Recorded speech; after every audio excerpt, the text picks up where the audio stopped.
There was a straw that turned ordinary milk into something else entirely. A rush of Fruit Loop sweetness dissolving in white, or a wash of chocolate curling up through the glass with every pull. Kids didn't drink milk plain anymore. They drank it through this. By 2008, that little wafer straw sat in millions of kitchen cabinets across the country, right next to the cereal it was named after. Parents grabbed a box without thinking twice, tossed it into the cart alongside the Fruit Loops and the Cocoa Krispies. For a couple of years, it felt like a permanent fixture of breakfast in America. The thing that made the last few spoonfuls of milk worth finishing. Then, almost without warning, it was gone. No farewell announcement, no final sale, just an empty spot on the shelf where it used to be. How does a product that delighted an entire generation of kids vanish so quietly that most people didn't even notice it happening? Until years later, when they went looking for it and it simply wasn't there anymore. Kellogg's had built an empire on the idea that breakfast could be fun, and by the mid-2000s, the company's marketing teams in Battle Creek, Michigan, were looking for new ways to stretch that fun a little further. The cereal itself wasn't the problem. Fruit Loops, Cocoa Krispies, and Apple Jacks were already fixtures in American pantries, decades deep into their own histories. The problem, if you could call it that, was what happened after the cereal was gone. Every kid who'd ever eaten a bowl of Fruit Loops knew the real prize was waiting at the bottom. The milk, turned sweet and faintly colored, sitting there after the last loop had been spooned up. Most kids drank it straight from the bowl. Some didn't bother finishing it at all. Someone in Kellogg's product development saw that leftover milk not as an afterthought, but as an opportunity. If the cereal itself could flavor the milk by sitting in it, what if you could skip the middle step entirely? What if the flavor could be delivered straight through a straw? It was a strange kind of logic, taking a familiar ritual and turning it inside out. But it fit perfectly with what Kellogg's had always understood about its young audience. Kids didn't just want to eat their cereal, they wanted to play with it, extend it, make it last a little longer than the bowl allowed. The solution was a wafer-thin tube, hollow enough to work as an actual drinking straw, coated on the inside with a sweetened lining that dissolved as milk passed through it. Drink through it, and an ordinary glass of milk turned into liquid Fruit Loops, or liquid Cocoa Krispies, or liquid Apple Jacks. It wasn't cereal, and it wasn't candy, and it wasn't quite a novelty toy either. It lived in the space between all three, which was exactly the kind of category confusion that made a product like this irresistible to a kid standing in a grocery aisle. Kellogg's didn't build a new personality to sell it. That would have taken time, and time wasn't something a product like this needed to spend earning trust. Instead, the company reached for the mascot it already had sitting in every household in America. Toucan Sam, the cartoon bird who'd been pointing kids toward Fruit Loops since the 1960s. Sam didn't need an introduction. He'd already spent generations teaching kids to follow their nose, and now he had a new trick to sell them. A way to keep the flavor going long after the cereal itself was finished. In June of 2007, Kellogg's cereal straws hit store shelves in 3 flavors at once: Fruit Loops, Cocoa Krispies, and Apple Jacks. There was no soft regional launch, no test market in a single city to gauge interest. It rode out nationally on the back of 3 cereal brands that already had the shelf space, the brand recognition, and the built-in audience. For a company that had spent the better part of a century teaching American kids that breakfast should feel like a reward, the cereal straw wasn't a new idea so much as the logical endpoint of an old one. The belief that nothing about the cereal bowl needed to be left behind, not even the milk. It was a small, strange invention, born less from a single breakthrough moment than from a company noticing what kids were already doing and finding a way to sell it back to them in a new shape. And for a couple of years, it worked exactly the way Kellogg's hoped it would. The years 2007 and 2008 were, for Kellogg's cereal straws, as good as it would ever get. There was no slow build, no gradual climb to popularity. The product arrived already plugged into 3 of the most recognized cereal brands in the country, and it found its place in the morning routine almost immediately. For a household that already bought Fruit Loops or Cocoa Krispies, picking up a box of matching straws wasn't really a decision. It was just what you did when you were standing in the cereal aisle anyway, tossing one more thing into the cart because the kids had asked, or because it was $1 or two, and it made breakfast feel like an event instead of a chore. The ritual itself was simple, and that simplicity was exactly what made it stick. A kid would finish the bowl of cereal the way they always had, spoon by spoon, and then reach for the glass of milk sitting next to it. Except now there was a straw waiting there too, already dissolving its sweetened lining the moment it touched liquid. Drink through it, and the milk turned into something else. It wasn't just sweet, it was specifically sweet, tuned to taste like the exact cereal it was named after, which meant a kid could finish a bowl of Fruit Loops and then keep tasting Fruit Loops for another 5 minutes, straw in hand, milk disappearing a little at a time. For families with more than one kid in the house, it wasn't unusual for breakfast to turn into a quiet competition over who got the last full straw from the box. Saturday mornings were where the ritual lived most fully. Cartoons were still appointment viewing in the mid-2000s, and a bowl of cereal with a straw standing up in the accompanying glass of milk was as much a part of the scene as the television itself. There was no elaborate ceremony to it, no waiting, no special occasion. But that was the point. It was a small pleasure built into an ordinary morning, something a kid could count on without asking permission, and something a parent could hand over without a second thought. For the families who remember this era now, the memory rarely comes back as a single dramatic moment. It comes back the way most small childhood rituals do, as a compilation of ordinary mornings blurred together into one general feeling. The parent standing at the counter, cereal box in one hand, straw box in the other, checking the flavors matched before setting the bowl down. The kid who insisted on drinking the milk through the straw even after the cereal was long gone, chasing the last traces of sweetness out of an otherwise empty glass. The sibling arguments over who got to open the new box first, because the straws inside always seemed to run out faster than anyone expected. None of it was remarkable on its own. All of it, together, was the kind of memory that surfaces unprompted years later, usually triggered by nothing more than someone mentioning the name out loud. Kellogg's marketing leaned into exactly this feeling rather than trying to invent a new one. Toucan Sam appeared in television spots built around the same logic that had sold Fruit Loops for decades. The idea that flavor was worth chasing, worth following, worth turning into a small daily adventure. The commercials weren't reinventing the character or the message. They were simply pointing him at a new product and letting the existing goodwill do the work. It didn't need a bigger campaign than that. The cereal had already done the convincing. The straw just had to show up and remind everyone it existed. What made this moment feel less like a product launch and more like a natural extension of breakfast itself was how little friction there was in the whole arrangement. Nobody had to be taught what a cereal straw was for. Nobody had to be convinced why milk needed flavoring in the first place. The cereal bowl had been doing that quietly for generations. Kellogg's had simply found the one part of the ritual that hadn't been claimed yet, the leftover milk at the bottom of the bowl, and given it a product of its own. For close to 2 years, that was enough. The straws sat on shelves next to the cereals they were named after, sold in the same aisles, bought by the same families, eaten in the same kitchens on the same Saturday mornings as always. There was no sign yet of anything wrong. No parent standing in the grocery store worried about what was inside the straw's sweetened coating. No hint, from where anyone was standing at the time, that this small breakfast pleasure was already living on borrowed time. Somewhere outside the kitchen, though, in offices and courtrooms far removed from any Saturday morning cartoon, a different conversation was starting to take shape.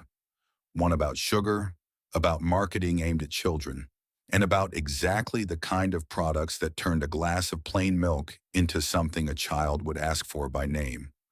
Nobody buying a box of cereal straws in 2008 had any reason to know it yet, but the golden aisle they were standing in was about to get a great deal more complicated.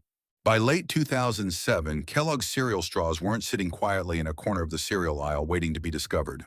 They launched already carried by the machinery that moved millions of boxes of Fruit Loops, Cocoa Krispies, and Apple Jacks into supermarkets every week. There was no slow regional rollout, no cautious test in a handful of cities to see if the idea would catch on before committing further. The straws went national from day one, riding directly on distribution routes that Kellogg's had spent decades building for its flagship cereals. That decision made a certain kind of business sense. A brand new snack invented from nothing has to earn shelf space one buyer meeting at a time, convincing retailers there's a reason to give up inches of real estate to an unproven product. Cereal straws skipped that entire negotiation. Any grocery chain already stocking Fruit Loops had, by extension, already agreed to stock the company that made it. And Kellogg simply slotted the straws in next to the cereals they were named after, in the same aisle, on the same trucks, as part of the same account relationships that had existed for years.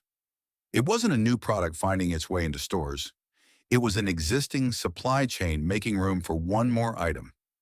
That speed came with a trade-off, though it wasn't obvious at the time. A product that launches through borrowed infrastructure doesn't get the kind of dedicated attention a standalone brand might receive.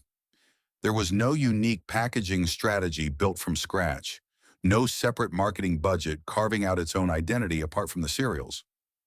The straws existed from the very beginning as a companion product, something sold in the shadow of Fruit Loops and Cocoa Krispies rather than as its own destination. That worked beautifully as long as the parent cereal stayed strong. It also meant the straws never had the chance to build brand loyalty independent of them. There's no documented evidence that Kellogg's varied the straws by region the way some products shift recipes or packaging to match local tastes. What launched in June 2007 in one part of the country was, as far as the record shows, identical to what launched everywhere else. 3 flavors, 1 national rollout, no regional experimentation. That uniformity was possible precisely because the product wasn't trying to find a new audience. It was serving an audience that already existed, families who'd already decided they liked Fruit Loops, Cocoa Krispies, or Apple Jacks well enough to buy the cereal in the first place. The straws didn't need to convert anyone. They only needed to remind existing customers that one more purchase was available to them. That efficiency is also what made the product, in hindsight, more fragile than it looked. A snack built on borrowed brand equity rises exactly as fast as its parent brands allow, and falls just as fast when something threatens the whole category it lives inside of. Cereal straws never had to fight for a foothold in supermarkets because they never stood apart from cereal in the first place. They were an extension, not an entity, which meant whatever happened to the reputation of sugary cereal marketing in general was going to happen to the straws too, whether or not the straws themselves had done anything to deserve it. In 2007 and into 2008, none of that mattered yet. The rollout worked exactly as intended. Boxes moved through the same distribution channels that had made Kellogg's one of the most recognized names in American breakfast, landing on shelves coast to coast without the growing pains most new products endure. It was, by every visible measure, a quiet success. Fast, efficient, and fully absorbed into the existing rhythm of grocery shopping in millions of American households. But efficiency built on borrowed foundations carries its own kind of risk. Somewhere beyond the supermarket aisle, in the offices of consumer advocacy groups, and in the early drafts of new nutrition standards aimed squarely at food marketed to children, the ground cereal straws stood on was already beginning to shift, and the same national machinery that had carried the product into every store in the country was about to carry it right back out again. By 2008, Kellogg's cereal straws had settled into something bigger than a product on a shelf. They had become part of the background rhythm of American breakfast, present in enough households, across enough states, that a kid could mention them at school and expect a classmate to know exactly what they were talking about. Distribution had reached national saturation within months of launch, carried by the same trucks and the same retail relationships that moved Fruit Loops and Cocoa Krispies into every major grocery chain in the country. It wasn't a niche discovery anymore.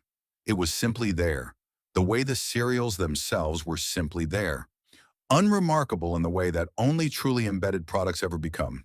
That's the strange thing about reaching this kind of saturation. It rarely announces itself with a single triumphant moment. There was no press conference, no milestone shipment, no headline marking the day cereal straws became a fixture of American kitchens. It happened the way most cultural embedding happens, gradually through thousands of ordinary mornings, until one day the product wasn't new anymore. It was just normal. The television commercials helped cement that normalcy. Toucan Sam appeared in spots that didn't need to explain what the straws were or why anyone would want them. The ads simply assumed the audience already understood, the same way decades of Fruit Loops commercials had assumed kids already knew what following your nose meant. That kind of shorthand only works when a product has genuinely arrived, when it no longer needs an introduction because everyone in the room already knows the character, the flavor, the ritual. Inside Kellogg's own operations, that saturation would have felt like validation of a well-placed bet. A companion product riding the coattails of three established cereal brands doesn't usually reach full national distribution this cleanly, this fast, without friction along the way. For the sales teams responsible for keeping shelves stocked, and for the retail buyers who'd agreed to carry the straws in the first place, the early results likely looked like exactly what everyone had hoped for. A low-risk extension of an existing product line that was moving units without requiring its own marketing campaign, its own packaging overhaul, or its own fight for consumer attention. It was, from a business perspective, close to the ideal outcome. Incremental revenue built almost entirely on infrastructure that already existed. But the real weight of this chapter in the story isn't in the distribution numbers or the sales figures. It's in what was happening in individual kitchens, morning after morning, in a way that never showed up in any spreadsheet. This was the era when a household that had grown up on Fruit Loops in the 1980s and 90s was now buying it again for their own kids, and buying the straws right alongside it, handing down not just a cereal, but an entire small ritual that had somehow gained an extra layer since their own childhood. The parent pouring the bowl wasn't just recreating their own breakfast memory, they were adding to it, watching their kid discover a version of the ritual that hadn't existed when they themselves were young. That kind of quiet generational handoff is easy to miss when you're living inside it. It only becomes visible later, in hindsight, once the product carrying it is gone. It's worth sitting with that for a moment before moving forward, because this is the part of the story that gets lost the fastest once people jump straight to the ending. This wasn't a beloved product because of a marketing triumph or a cultural phenomenon that swept the nation. It was beloved in the smaller, quieter way that a genuinely good morning routine becomes beloved, not through grand gestures, but through repetition, through the thousands of ordinary Tuesdays where a kid finished their cereal, reached for the glass of milk, and found something small and sweet waiting there. That's a harder thing to document than a sales figure, and it's exactly the thing worth lingering on, because the full weight of what was eventually lost only makes sense once you understand how deeply this had settled into the daily fabric of American family life. What did it mean for a product to become this unremarkable, this fully absorbed into a household's routine, without anyone ever stopping to wonder how long it would last? Nobody was asking that question in 2008. There was no reason to. The straws were simply there, the way the cereal itself had always been there, a fixture rather than a novelty. But fixtures, it turns out, are not the same as permanence. And somewhere just beyond the reach of that ordinary breakfast table, in rooms full of lawyers and consumer advocates and corporate risk assessments, the first quiet questions about products exactly like this one were already being asked out loud. Somewhere in 2007, while families were still discovering the straws for the first time, a different kind of scrutiny was building around the entire category of food Kellogg's had built its reputation on. Consumer advocacy groups had spent years tracking how cereal companies marketed to children. The cartoon mascots, the Saturday morning ad slots, the sugar content buried beneath colorful packaging designed to catch a kid's eye from 3 feet away. None of it was new behavior. It was the same playbook that had worked for decades. But by the mid-2000s, the cultural tolerance for that playbook was thinning, and organizations like the Center for Science in the Public Interest had begun applying real pressure, threatening litigation over exactly the kind of marketing that had made products like Fruit Loops and now cereal straws a fixture in American kitchens. None of this reached the average parent standing in the cereal aisle. A mother in 2008 tossing a box of Cocoa Krispies straws into her cart alongside the cereal had no reason to think of that purchase as anything other than a small convenience, a 5-minute treat that made her kids' breakfast a little more fun. She wasn't reading regulatory filings. She wasn't tracking the specifics of a threatened lawsuit working its way through advocacy circles. She was simply buying what her son or daughter asked for. The way she'd bought 100 other small things without a second thought, trusting, as most people reasonably do, that if something were seriously wrong with a product on a grocery shelf, someone else would have already caught it. That gap between what the shopper knew and what was actually unfolding behind the scenes is where the real tension of this moment lives. Somewhere in a Kellogg's boardroom or in the offices of the lawyers representing the company, executives were almost certainly aware that the pressure building around children's food marketing wasn't going to stay theoretical much longer. CSPI's threats weren't aimed at any single product by name. Cereal straws were never singled out in the public record, never named directly in any lawsuit or settlement. But the broader category they belonged to was squarely in the crosshairs. A straw coated in sweetened dust, sold specifically to make milk taste like candy, marketed through a cartoon toucan on Saturday morning television, was about as close to the definition of the problem as a product could get without being named outright. How long can a company keep selling a product built entirely on a mascot and a sugar coating before the same regulatory pressure closing in on the rest of its lineup catches up to it too? That question didn't have an answer yet in 2008. What did exist by that point was a real agreement taking shape. Kellogg's committing to reformulate or discontinue any products that didn't meet a new set of nutritional guidelines by the end of that year. Standards built around limiting saturated fat and sugar in foods marketed toward children. It's worth being precise about what is and isn't documented here. Cereal straws were never named as a specific target of that agreement. There's no public record of a memo identifying the straws by name, no internal document surfacing years later that says explicitly, "This is why we're pulling this product." What exists is the timing, and the timing is difficult to ignore. A product built around a sugar-dusted coating and a children's cartoon mascot, sold under a company that had just agreed to eliminate exactly that kind of product from its children's lineup, disappeared from shelves within roughly a year of that agreement taking effect. It would be easy looking back to construct a clean villain out of this. A boardroom full of executives coldly calculating that the straws weren't worth defending, cutting them loose the moment the regulatory wind shifted. But the more honest version of this story is less dramatic and, in some ways, more unsettling. Nobody set out to take something away from the kids who loved it.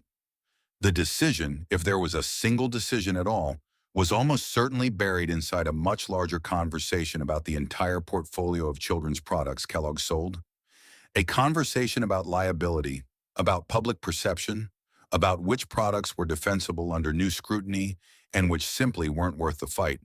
Cereal straws, a companion product that had never built its own independent brand identity, sitting entirely in the shadow of the cereals it was named after, was exactly the kind of thing that gets quietly dropped in a moment like that. Not because anyone hated it, because nobody in that boardroom needed it enough to defend it. Meanwhile, in kitchens across the country, that Tuesday morning ritual continued exactly as it always had. A bowl of cereal, a glass of milk, a straw dissolving its sweetness one sip at a time. The parents pouring those bowls had no idea they were living through the final months of a product their kids would spend years missing. There was no warning shot, no clearance sale, no sign in the cereal aisle marking the beginning of the end. Just an ordinary morning, repeated for a little while longer while somewhere else entirely. The decision that would end it was already quietly taking shape. The dark side of this story isn't a hidden conspiracy waiting to be uncovered. It's something more ordinary and in some ways harder to sit with. A good product, genuinely loved by the people who bought it, caught in the current of a much larger institutional reckoning that had nothing to do with its own merits and everything to do with the category it happened to belong to. By the time Kellogg's formally committed to reformulating or discontinuing children's products that didn't meet new nutritional standards, the company was managing a portfolio far larger than any single snack. Fruit Loops, Cocoa Krispies, Apple Jacks, Corn Pops, Frosted Flakes, dozens of products, each carrying its own mascot, its own decades of brand equity, its own place in the company's bottom line. Somewhere inside that portfolio, decisions had to be made about which products were worth defending under new scrutiny and which weren't. That's not a dramatic boardroom scene with villains twirling mustaches over spreadsheets.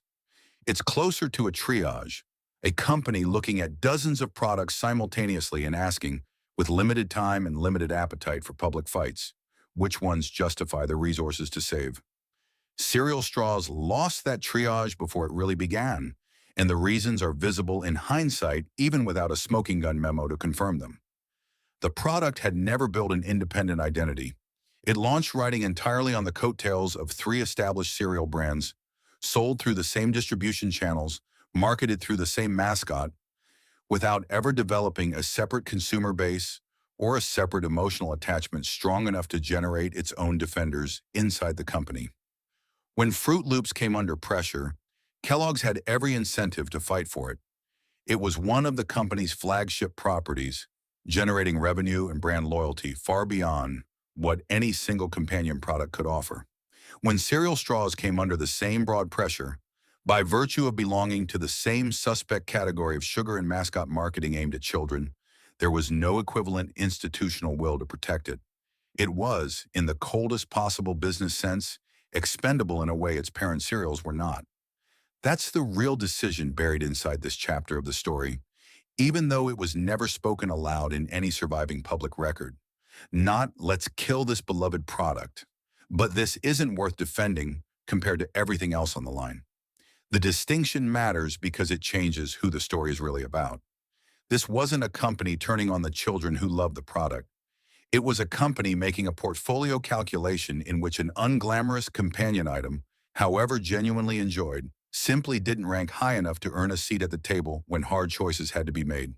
For the people on the ground, the retail buyers who'd stocked the product, the sales representatives who'd built relationships with grocery chains around it, the factory workers involved in producing it, that calculation would have arrived not as a dramatic announcement, but as a quiet operational shift. A production run that wasn't renewed, a reorder that didn't come through. There's no surviving account of the exact day someone at Kellogg's decided the straws were finished, no internal memo that surfaced publicly marking the moment. What exists instead is the pattern, a product that had launched with full national distribution in June 2007, and by 2009 was gone from shelves entirely.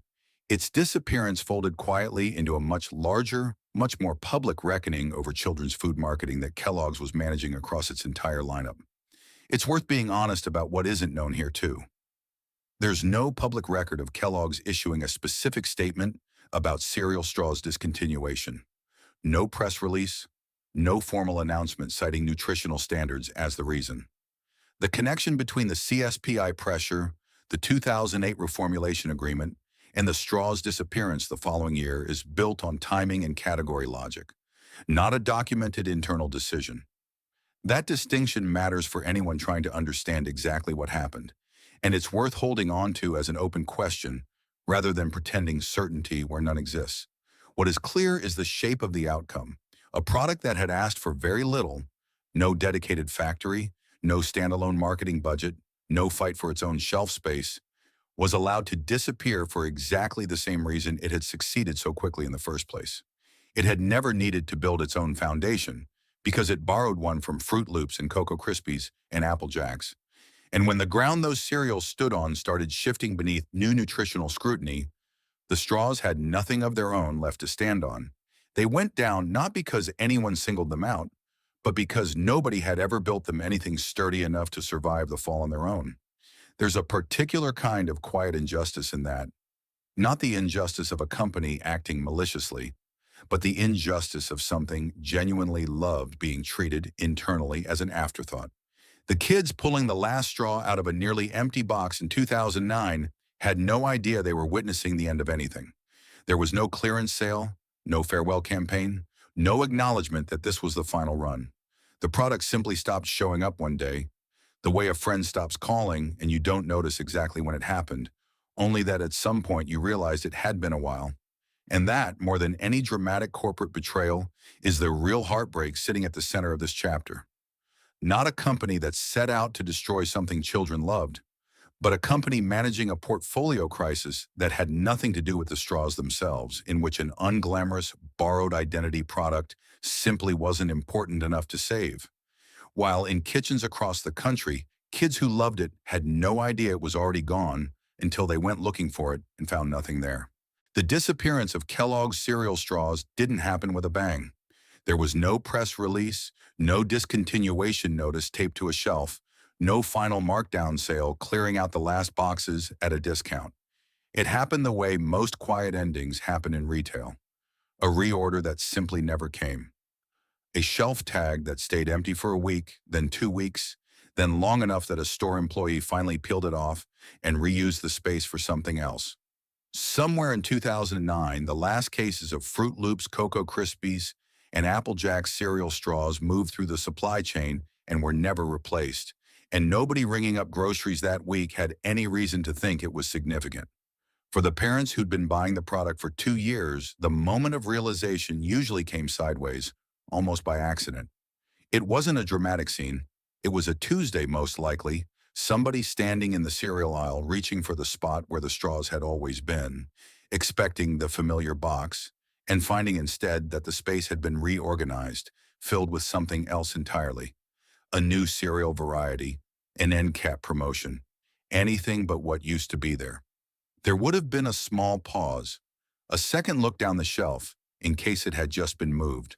Then eventually the quiet acceptance that it wasn't coming back this time, followed by the smaller, more specific loss of having to explain to a kid in the cart that no, they couldn't get the straws today, not because the store was out, but because nobody seemed to be making them anymore. That kind of ending is almost worse than a dramatic one in its own way, because there's no clean moment to point to, no headline, no official date circled on a calendar. Just a slow realization spreading outward, household by household, as families independently discovered the same absence without any of them coordinating or comparing notes. Somewhere, a kid who'd built an entire morning ritual around that straw sitting in a glass of milk had to adjust to drinking it plain again, the way it had always been before, except now it felt like something was missing, even if they couldn't quite articulate what. The truth is, in 2009, almost nobody was paying close attention. This wasn't a beloved flagship product with a devoted online following, ready to mobilize the moment it vanished. It was a companion item, something that had lived quietly in the shadow of three much bigger cereal brands for its entire 2-year run, and its disappearance registered, at the time, as barely a ripple. There was no organized petition in 2009. No wave of consumer complaints reaching Kellogg's corporate offices.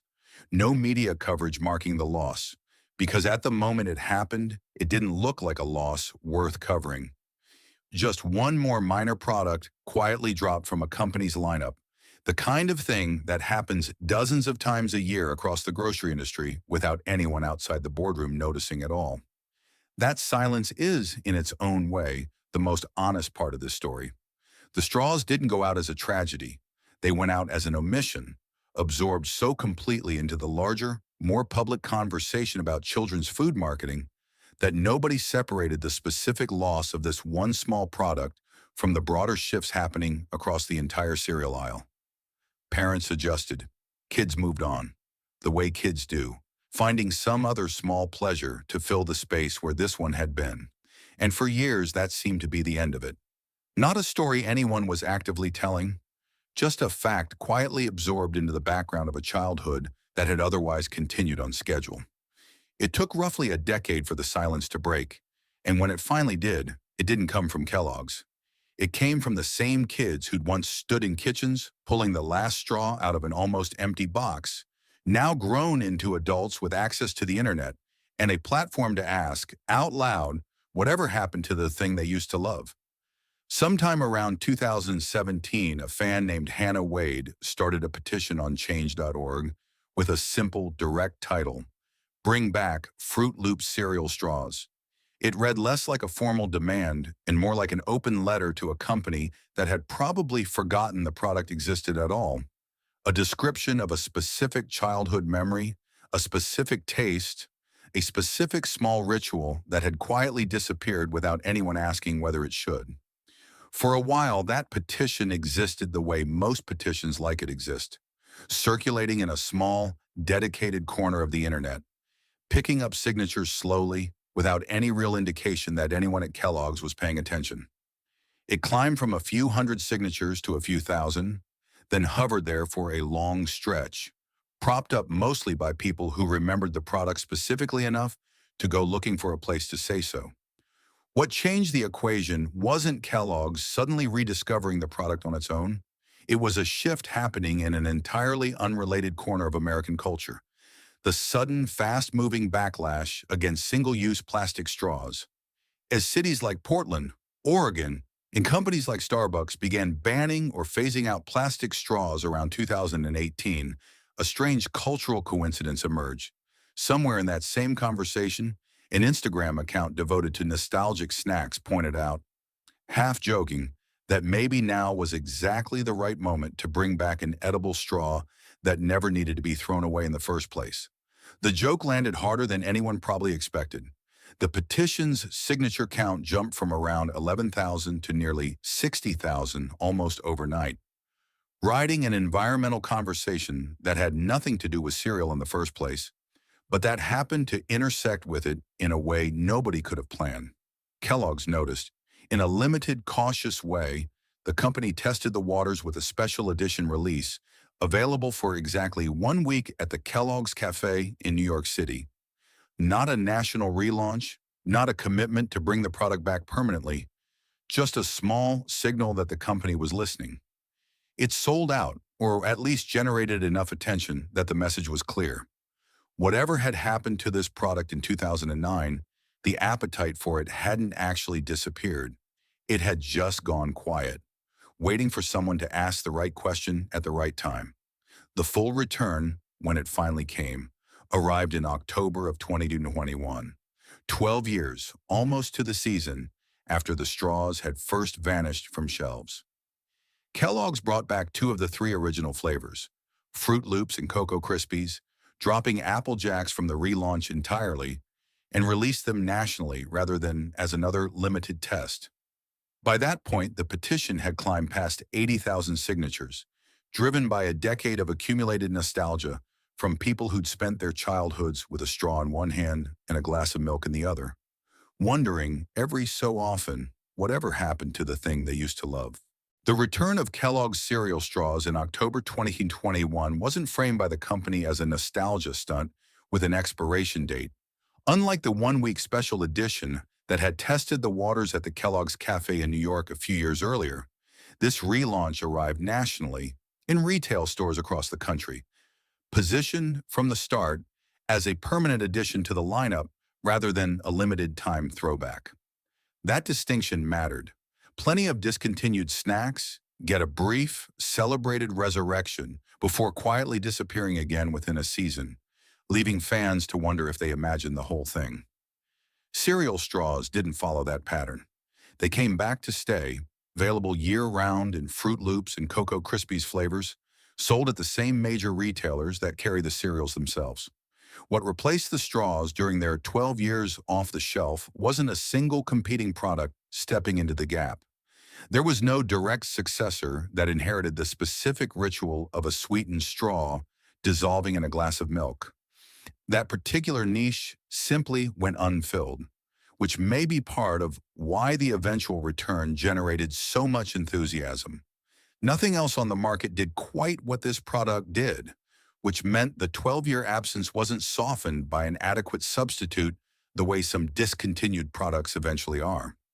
Families who wanted that exact experience either found it or they didn't. And for over a decade, mostly, they didn't. The revival itself stands as one of the clearer examples in recent food history of a grassroots campaign actually working. Hannah Wade's Change.org petition started years after the product vanished with no expectation that Kellogg's was paying close attention, eventually climbed past 80,000 signatures, not through a single viral moment, but through a slow accumulation of people independently discovering the petition and recognizing their own memory reflected back at them. The plastic straw backlash that accelerated the signature count in 2018 was, in its own way, a stroke of cultural luck. An environmental conversation that had nothing to do with cereal accidentally handed this specific product a new, unexpected argument for its own return. Kellogg's wasn't just bringing back a snack kids missed. It was bringing back an edible alternative to something an entire generation of adults had started actively trying to avoid. The broader lesson sitting underneath all of this isn't really about sugar or nutrition standards or the regulatory pressure that ended the product's first run. It's about what happens to a product's reputation once it's gone. Cereal straws barely made a ripple when they disappeared in 2009. No petitions, no organized outrage, no media coverage marking the loss. It was only in retrospect, once an entire cohort of kids who'd grown up with the product reached an age where they had the platforms and the audience to say so, that the absence became something worth organizing around. That gap between a quiet ending and a loud decade-later demand for return says something about how nostalgia actually works. It doesn't operate on the timeline of the original loss. It waits for the people who experienced it to grow into a position where they can finally ask for it back. And by then, the company on the other end sometimes has every incentive to listen. Because bringing back a beloved product with a built-in proven fan base costs far less than trying to invent something new from scratch. There's no public information available about what, if anything, happened to the original factory workers or production lines involved in making the straws during their first run, and no economic impact on a specific manufacturing town has been documented in available sources. This was always a companion product manufactured through Kellogg's existing cereal infrastructure rather than its own dedicated facility, which likely limited any localized economic disruption when it was discontinued. What is documented is simpler and, in some ways, more telling. A product that had never built its own independent identity while it existed found, 12 years after disappearing, that the memory of it had become entirely its own thing, separate from the cereals it once wrote in on. People weren't signing a petition to bring back Fruit Loops. Fruit Loops never left.